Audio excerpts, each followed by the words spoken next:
Launch చేయడానికి కారణాలు దానికి మీ వెనకాల ఉన్న ఇన్స్పిరేషన్ థింగ్స్ ఏమైనా ఉంటే సార్ మాకు. ఓకే, అందరికీ నమస్కారం. నా పేరు వడ్డాది ఉదయ్ కుమార్, సీనియర్ జర్నలిస్ట్. గత 2024 ఎన్నికల్లో బెందు నియోజకవర్గం ఇండిపెండెంట్ అభ్యర్థి కూడా ఎమ్మెల్యేగా పోటీ చేయడం జరిగింది. ఆ రోజు నిర్ణయించుకున్నాం, ప్రజా సమస్యలు పరిష్కరించాలంటే ఒంటరి పోరాటం కాదు, ఏదో ఒక వేదిక అనేది ఉండాలని నిర్ణయించుకోవడం జరిగింది.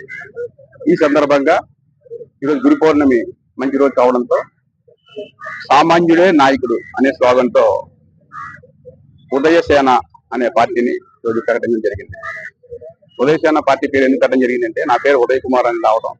ఉదయం అంటే ఉదయించే సూర్యుడు, సేన అంటే సైనికులు. అంటే సూర్యుడు ఉదయించగానే సైనికులు ప్రజలకు సేవ చేయడం కోసం బయలుదేరి వెళ్లాలనే ఉద్దేశంతో ఉదయసేన అనే పార్టీని స్థాపించడం జరిగింది. అలాగే విశాఖ, ఉత్తరాంధ్ర జిల్లాల్లో ఉన్న సమస్యలు చాలా ఉన్నాయి.